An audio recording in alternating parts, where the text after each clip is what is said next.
Dodie, today I'm going to tell you a story that I've been following personally for a number of years. It's a more immediately serious story than some of the other topics we've covered, but it is a story about discovery.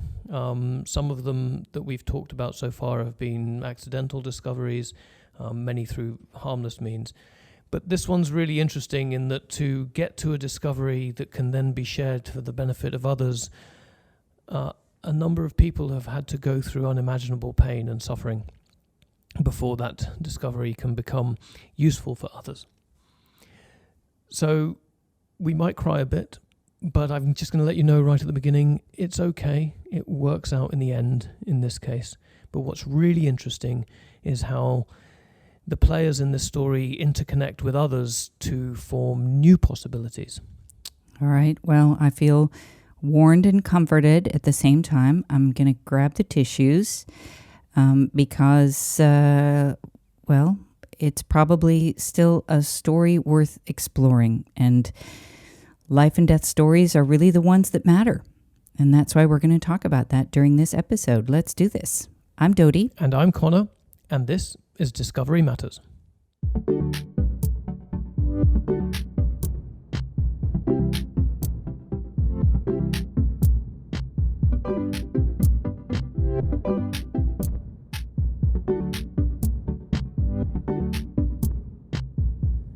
So in 2010, in early May, a 5-year-old girl called Emily Whitehead had a doctor's appointment, a yearly checkup, and she was told that she was completely healthy. Soon after the appointment, her mother, Carrie, started noticing bruises all over Emily's body. So I said to my husband, Tom, have you noticed that Emily has these bruises? She has 21 of them on her body. And he said, well, she and her cousins bought these Nerf swords that they were fighting each other with, and they were hitting each other. And he said, so that's probably where they came from. Then one day, Emily tripped and fell. Within a couple of minutes, there was this huge bruise. It was very dark and ugly.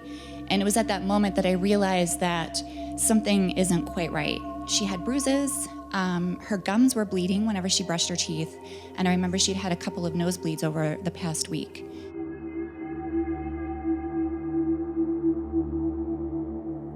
So Carrie was worried. She texted these symptoms to her sister, who's actually a nurse. When I got home that night, Tom said to me, what did you tell your sister? Because she called here crying and said that Emily has the classic signs of leukemia.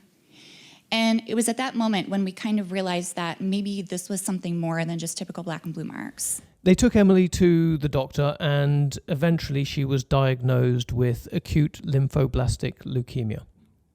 What followed was 26 grueling months of unimaginably painful chemotherapy. Once all of that treatment was exhausted, it was actually looking hopeless. Carrie and her husband Tom were told that they should really prepare for the worst, that they should take Emily home and think about hospice care, and that soon she was going to go into organ failure. They were told about a trial that was usually only open for adults, and that didn't feel quite right for Carrie and Tom, so they decided to leave. But just as they were leaving, a nurse stopped them. And she said, but before you leave, I want to tell you about something that's upcoming. It's called T-cell therapy. Unfortunately, it's not approved yet. We're kind of stuck in the paperwork. We don't think it's going to be approved in time for Emily, but because we were talking about the toxic effects of chemotherapy on children, she said, this is going to use your own immune system to fight leukemia. And I thought, that's exactly what we need.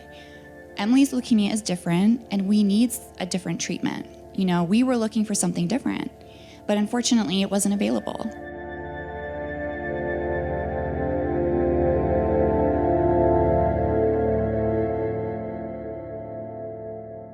Her doctors came to us and said, we're sorry, but we've run out of weapons to fight Emily's cancer. We don't have anything left, and we think it's time for you to take her home. And at this point, you probably have a couple of weeks left. There's just no way that you can feel good about hearing any of that. It's the worst thing a parent could hear. Yeah, you're right. And Carrie and Tom weren't going to give up. She phoned Philadelphia and she said that they were willing to sign Emily up for the trial that was previously offered to them, the one that didn't feel right in the beginning. And they said, unfortunately, you no longer qualify for that trial. And my heart just stopped because I knew that that was the end. And her doctor said, however, yesterday I received an email that the T-cell therapy clinical trial has been approved, and we think that Emily might qualify. And we couldn't believe that it had opened because this was absolutely perfect timing. And I said, this is it. This is what we've been waiting for. So Emily was about to be the first child to undergo CAR T therapy. I think we need to talk more about CAR T therapy and what it is. Can we get a definition? To answer that, it's time to talk about how we can use viruses to deliver therapies and how we can use them to teach our bodies how to heal themselves. I like to think of viruses as evolutionarily conserved, or they've been with us for hundreds of thousands of years for the most part. So I'm Phil Vanek. I'm General Manager of Cell and Gene Therapy Strategy and Business Development. Phil Vanek is someone whose job it is to make cell therapy simpler to manufacture and scale up, and improving access for patients and families in that way. People like Carrie and Tom and Emily, of course. All right, got it. But does CAR T therapy work? Let me break it down probably into 3 steps. The first step of extracting a cell from a patient. And that cell in our world just becomes the raw material for the therapy that will ultimately be manufactured. So the first step following the collection is to do something to the cell. So I liken it to installing a new circuit board into a computer. And in the biology world, basically that means they're installing a new feature, a new capability into a cell. And that cell may have lost that capability. It may have had that capability damaged along the way, or it may be something that the patient was born with that needs correcting. And so the first step of an advanced therapy manufacturing cell or gene therapy is to install, if you will, a kind of a therapeutic benefit into the cell. Step 2, once that process is completed, we have to make enough cells for a therapeutic dose. And that's a process basically in a laboratory under very controlled conditions. We take the few cells that we got from the patient that have been modified or engineered, and we put them into a culture vessel where we can grow more and more and more cells. This can take anywhere from a few hours to a few days, but ultimately we end up with a large number of cells that will ultimately be used as the injectable therapy, the injectable product for the patient. So now that we have these cells grown up in a bioreactor, we have to process them and prepare them for both administration into the patient, but also delivery and distribution back to the clinical center. So that 3-step process, collecting the cells and engineering them, expanding them to the point where we have a therapeutic dose, and then ultimately freezing them and shipping them to the patient are kind of the 3 key stages I see in most of the cell and gene therapies we make today. All right, so to recap, and just so I understand, CAR T cell therapy basically uses a part of the immune system, these altered T cells, to fight cancer. That's the basic idea, yes. T cells are collected from the blood, and using a virus to deliver the genetic payload, they're modified to produce these chimeric antigen receptor structures on their surfaces. And these modified CAR T cells can then track down the cancer cells in the blood and destroy them. Amazing. So Emily was the first child to try this, and that makes me wonder about dosage. So how do you use this method on a patient who is so young? Most medicines today are prescribed per kilogram of body weight. So, pediatric patients versus adult patients. That's step 1 in determining what a therapeutic or an effective dose is. Then it comes down to what is the therapeutic potential or what is the therapeutic index. That's determined either by whatever we've done to engineer the cell. The higher potency element we introduce into the cell, potentially the fewer cells that we need. Then it comes down to what's the mode of administration. Is it something that has to be implanted into a patient through surgery? Is it something that is just put in through an IV drip or an intravenous drip in a bag in the hospital? Or is it something that gets administered sort of through a specific type of injection into intramuscular or into the muscle, like you might get a flu vaccine? So all of those elements have an implication in how many cells we need. The other question we certainly ask is, how durable is the treatment? So there are some treatments that like an aspirin or a small molecule will only stay in your body for a certain amount of time. Therefore, you either have to repeat dose to continue the therapeutic benefit.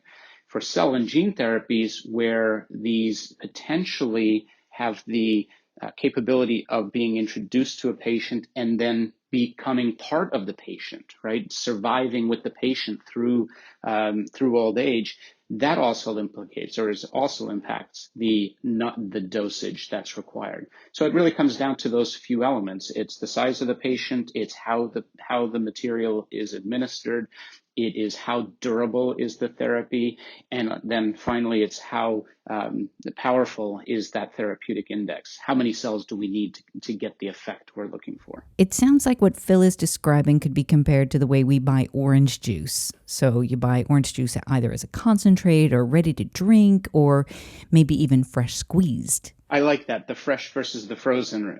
That's the holy grail in our industry. It's how do we take these therapies that today are fresh squeezed? The little boutique stand on the side of the road driving through the sunshine in Florida. This is where much of the industry is today, but it's that same process of industrializing. It is about looking at how can we work on distribution, the storage of the material, the preservation of the material, all that goes, the same thinking that goes into frozen concentrated orange juice is how the industry has thought about bioprocess in the past, but also thinks about cell and gene therapies going forward. So it's a great analogy. I like it. So we know how it works in theory, but does it work? Did it work for Emily? Well, eventually, yes. She was told that this CAR T-cell therapy had made her cancer-free. It's just extraordinary. That sure is amazing. And I guess with any good science, what's coming next is that we have to see that it works on more people. Well, I'm glad you asked that, because that's what's so interesting about this story. I want to tell you about Nicole. In 2010, the very same year that Emily found out that she had leukemia, Nicole was 26 years old, fresh out of grad school, and she received the equally horrifying news that she'd been diagnosed with the same type of cancer. As soon as I found out, I went into a wheelchair and was wheeled across the street to a hospital. From that moment on, I didn't see the outside for about 90 days. And it was a similar story. Chemo, knee surgery, which meant she had to learn how to walk again, 2 years of initial treatment that ended in 2013. But in April 2014, she relapsed. I always knew that if you went into remission and your cancer didn't come back, the rate of success was good. It's when a child or an adult with this type of disease relapses that things start to get very, very difficult.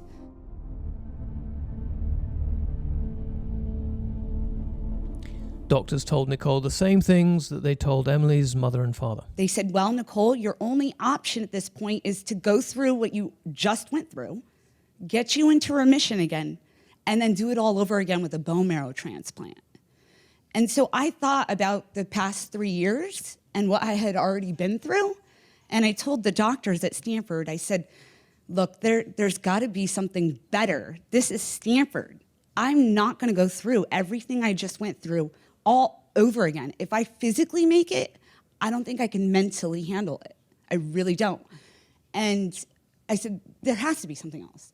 One doctor looked at the other, and I was in my hospital bed, both doctors facing me, and one said, what about CAR T?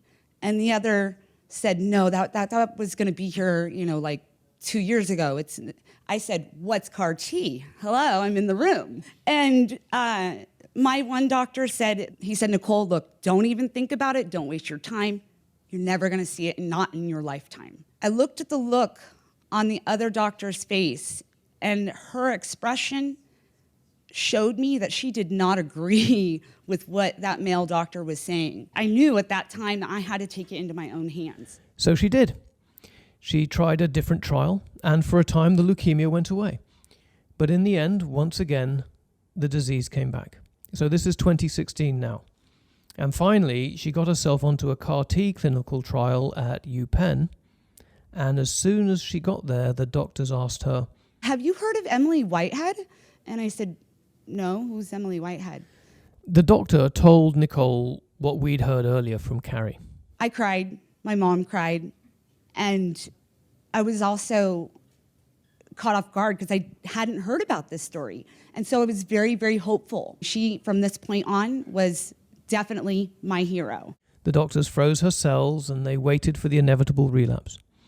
That relapse resulted in her losing the ability to see colors in her left eye, and then they found the leukemia in her spine and in her brain, which tragically meant that she did not qualify any longer for the CAR-T therapy. And I was given 3 to 5 weeks left to live. And sorry. So I wanted to be buried next to my father, who had passed when I was a teenager. And he was buried in a Catholic cemetery. And I had not been baptized as a child. I don't know why, because both my mom and dad are Catholic. So I decided to get baptized, and it was a beautiful ceremony. I've never been married. I don't have kids. This was equivalent to a wedding. It was gorgeous, and it was very uplifting. I felt like a different person.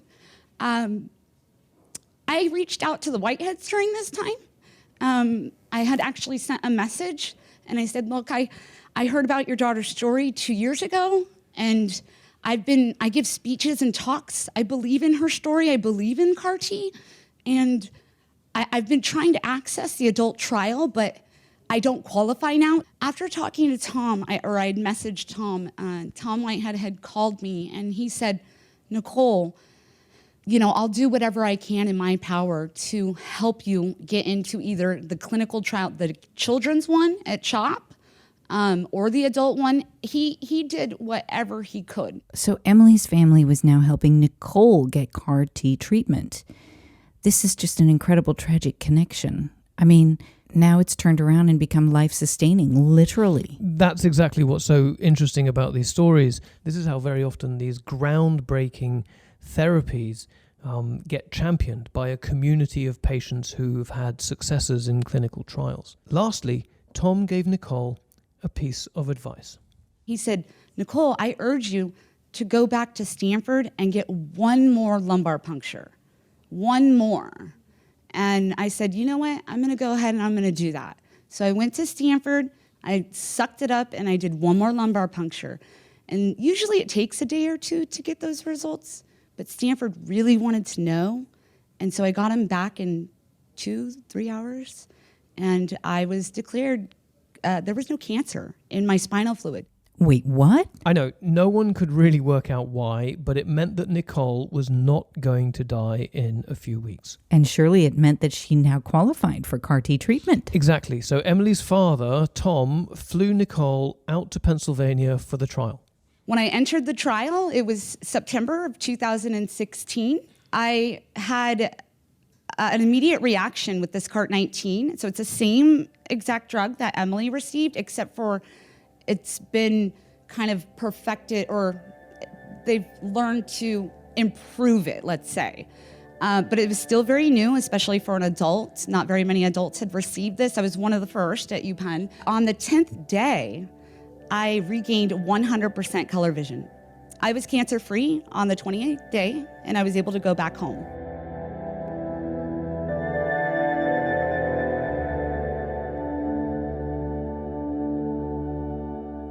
So scientifically, what does this all mean? And what is the future of industrializing this cell therapy? If you think about the bioprocess industry 30 years ago, people were pulling equipment off the shelf and trying to make it work for the industry as it was. Today, the industry is laden with technologies that are designed specifically for the manufacturing challenges that the bioprocess or biologics industry faced over the last 30 years. Cell and gene therapy is in that same level of infancy as an industry. Today, we have tens, if not hundreds of different cell types that we're looking at that would have therapeutic benefit. We're looking at all the different ways to engineer them. Some of these cells grow attached to the side of the pool. Some grow in suspension in the middle of the pool, right? All of those things will have to be combined in ways, and there will be a certain amount of standardization that, say, in 5 or 10 years, there's really 10 different manufacturing methods. I still believe they'll be largely modular methods because that allows scale with enough flexibility for the variety of cell types. But at the same time, there will be a consolidation of technologies just to make this a more streamlined and a much more straightforward manufacturing process. Whew. Well, that's it for today. Yeah, I heavy. just want to point out that even though we told Emily and Nicole's story in about 20 minutes, there's a lot more to what they went through. Join us next time for more Discovery Matters. Bye for now. Bye-bye.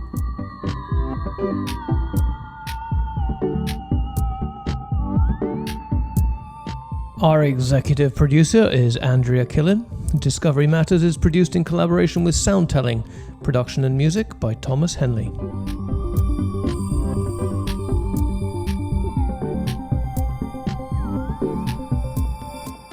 We recorded this episode of Discovery Matters in the early summer of 2019.